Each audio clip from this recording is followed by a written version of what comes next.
بسم اللہ الرحمن الرحیم۔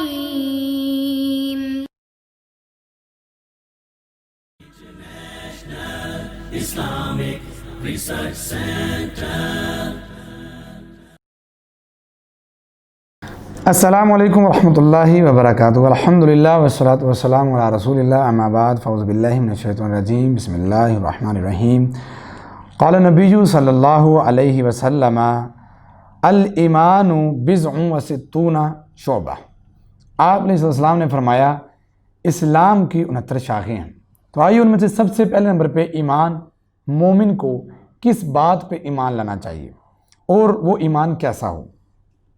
سب سے پہلی اس کی شاخ یا پہلی اس کی شک یا پہلی اس کی شرط یہ ہے کہ ہمارا اللہ کے بارے میں اچھا ایمان ہونا چاہیے۔ اچھے سے مراد کیا ہے؟ یعنی کہ وہ ایمان جو ہمیں قرآن اور صحیح احادیث سے ملتا ہے۔ اللہ رب العزت کی توحید پر ایمان سب سے مین بنیادی ایمان کی بات یہ ہے، اور سب سے پہلی بات یہ ہے لا الہ الا اللہ۔ یہ ہم اللہ رب العزت کے بارے میں اپنا ایمان ہے جس کا اظہار زبان سے کرتے ہیں۔ لیس کمثلہ شیء، اللہ کی مثال کوئی نہیں، اور اللہ رب العزت کا ہمسر، اللہ کا ثانی، اللہ کا ساجی ایسا بھی کوئی نہیں۔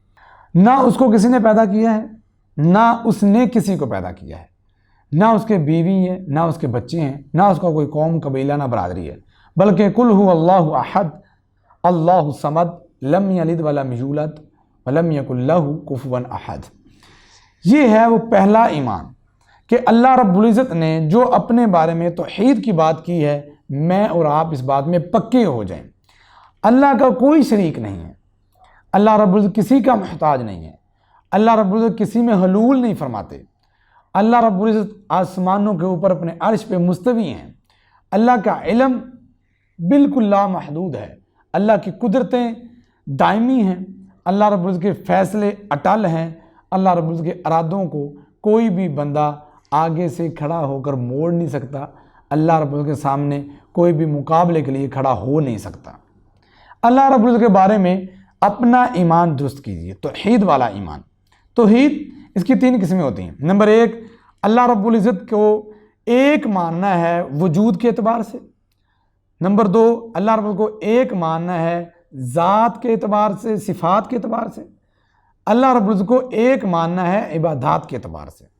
نمبر 1، وجود کے اعتبار سے اللہ کا کوئی بچہ نہیں ہے، اللہ کسی کے والد نہیں ہے، اللہ کی کوئی بیوی یا قوم، قبیلہ، برادری نہیں ہے، اللہ احد۔ نمبر 2، اللہ رب العزت کی صفات کے اعتبار سے بھی اس کا کوئی شریک نہیں ہے۔ وہی ہے جو غیب کا علم جانتا ہے، وہی ہے جو خالق کل ہے، وہی ہے جو مالک کل ہے، وہی ہے جو اعلان کر کے کہتا ہے امن یجیب المضطر اذا دعاہ، مصیبت میں پھنسے ہوئے لوگوں کو کون بچاتا ہے۔ یہ میری اللہ کی صفات ہیں۔ نمبر 3، اللہ رب العزت کی عبادات میں اللہ رب العزت کو اپنی عبادات میں وحدہ لا شریک ماننا۔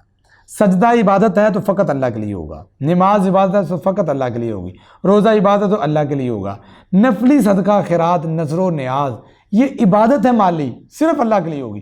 دعا، التجا، مانگنا کسی سے، یہ عبادت ہے، یہ صرف اور صرف اللہ سے ہوگی۔ یہ ہے ایمان اللہ رب العزت پر۔ اگر یہ ایمان ہمارا مضبوط ہو جائے تو پھر ہمارے لیے خوشخبری ہے۔ وہ خوشخبری کیا ہے؟ آپ علیہ السلام نے پہلی اپنی دعوت کے اندر لوگوں کو کہا تھا قولوا لا الہ الا اللہ تفلحوا، لوگو لا الہ الا اللہ پڑھ لو، اللہ رب العزت پہ ایمان لے آؤ تو تم کامیاب ہو جاؤ گے، اللہ تمہیں عرب و عجم کا مالک بنا دے گا۔ تمام تر فتنوں کو ختم کرنے کے لیے بنیادی بات یہ ہے، انسان کو عروج پہ پہنچانے کے لیے بنیادی بات یہ ہے، دنیا اور آخرت کی کامیابی کے لیے بنیادی بات یہ ہے، ہم اللہ رب العزت پر ویسے ایمان لے کر آئیں جیسے ایمان لانے کا حق ہے۔